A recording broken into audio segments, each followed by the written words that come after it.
श्री राधा कृष्णाय नमो नमः। सर्वप्रथम मैं भगवान श्री राधा कृष्ण के श्री चरण कमलों की वंदना करता हूँ। आप सभी भक्त और श्रोताजनों को भी सादर नमस्कार करता हूँ।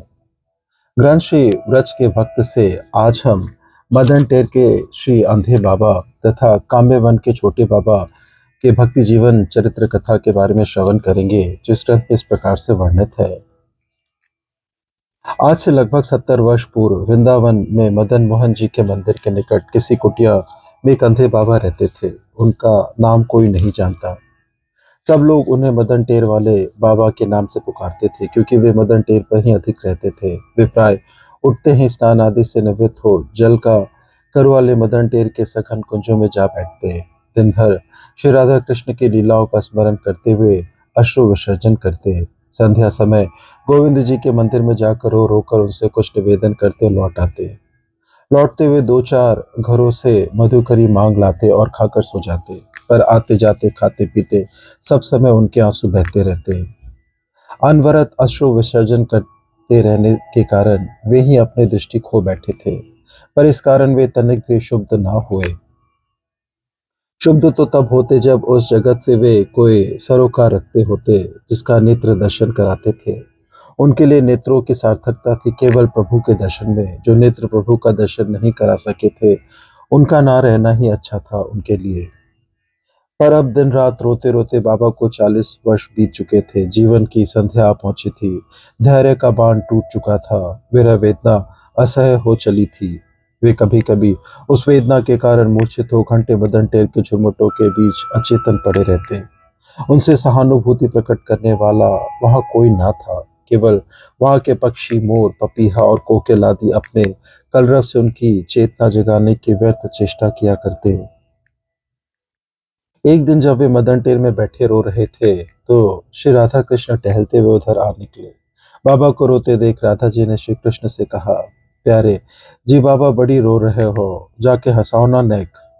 श्री कृष्ण ने बाबा के पास जाकर पूछा, बाबा रोबे क्यों हो? तो काऊ ने मारियो है? काऊ ने तेरे कछु छीनो है?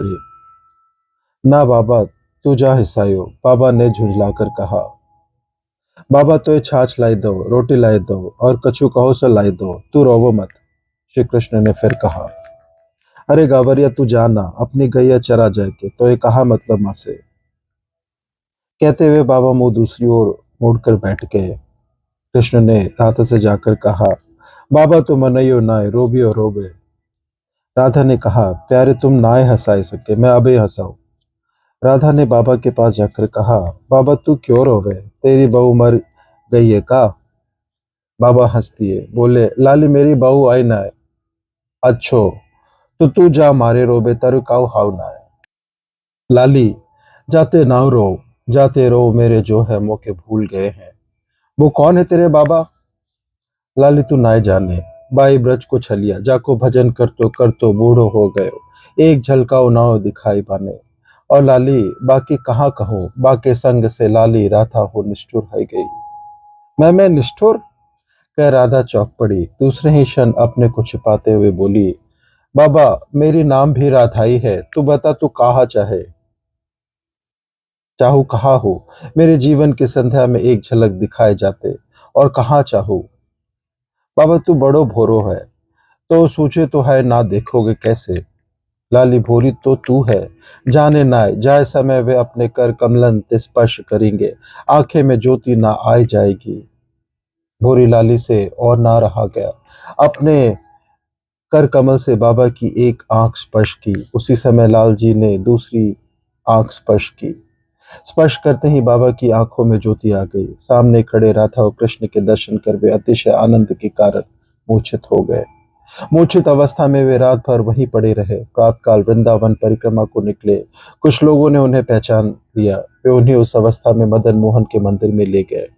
मंदिर के गोस्वामी जी समझ गए कि उनके ऊपर मदन मोहन जी की कोई विशेष कृपा हुई है। उन्होंने उन्हें घेर कर सबके साथ कीर्तन प्रारंभ किया। कीर्तन ध्वनि के कान में पहुंचते ही उन्हें धीरे धीरे चेतना आ गई। तब गोस्वामी जी ने उन्हें एकांत में ले जाकर उनकी यथोचित सेवा सुश्रुमा के पश्चात जब उन्होंने उनसे मूर्छा का कारण पूछा, तो उन्होंने रो रो कर उन्हें सारी घटना सुना दी। बाबा ने जिस वस्तु की कामना की थी वह उन्हें मिल गई, फिर भी उनका रोना बंद ना हुआ। रोना तो पहले से भी और बढ़ गया। राधा कृष्ण के मिलकर बिछुड़ जाने का दुख उनके ना मिलने के दुख से भी अधिक असह्य हो गया। इसी दुख में रोते रोते वे कुछ दिन बाद जड़ देह त्याग कर अपने सिद्ध देह से उनसे जा मिले।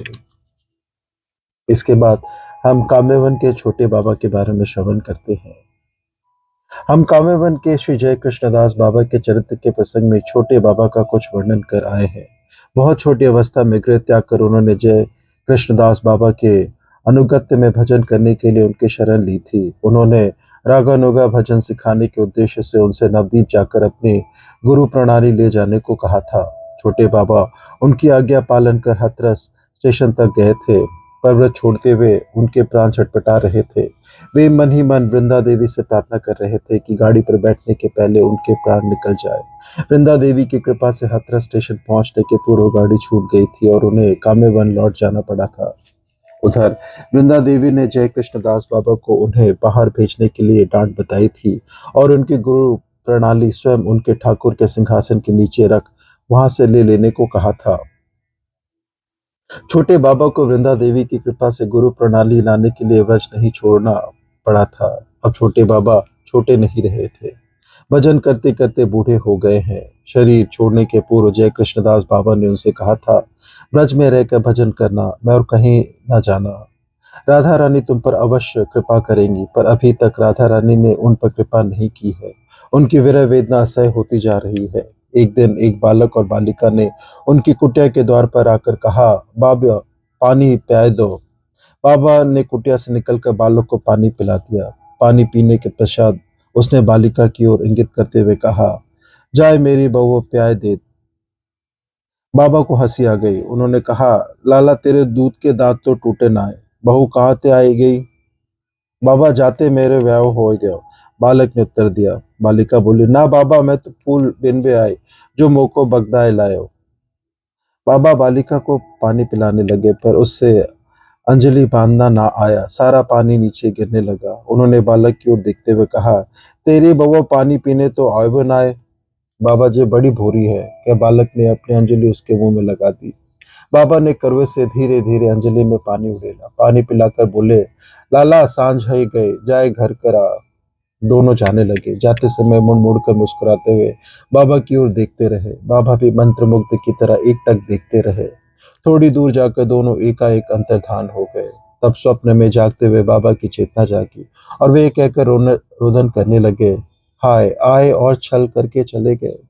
रोदन करते करते उन्हें तंद्रा आ गई। स्वप्न में प्रिया प्रियतम ने कहा, बाबा हम ही है, भजन करते रहो, कालांतर में तो ये दर्शन देंगे। छोटे बाबा के मन में बहुत दिन से लालसा थी कि जैसे भगवान ने गुरु जी के हाथ से पानी पिया था, वैसे ही उनके हाथ से पिए, पर वे चाहते थे कि राधा कृष्ण की जगह कृष्ण बलराम उनके ऊपर इस रूप में कृपा करे। वांछा भगवान ने उनके ऊपर इसी रूप में कृपा की। साक्षात दर्शन भी अपने कथा अनुसार कालांतर में उन्हें अवश्य दिए होंगे, पर कब और किस प्रकार यह भक्त जाने और भगवान और कोई क्या जाने। इस प्रकार से ग्रंथ श्री ब्रज के भक्त से आज हमने कामेवन के छोटे बाबा और मदन टेर के अंधे बाबा के भक्ति जीवन चरित्र कथा का श्रवण किया। श्रवण करने के लिए और अपना बहुमूल्य समय देने के लिए आपको धन्यवाद। त्रुटियों के लिए क्षमा प्रार्थी हूँ। श्री राधा कृष्णाय नमो नमः।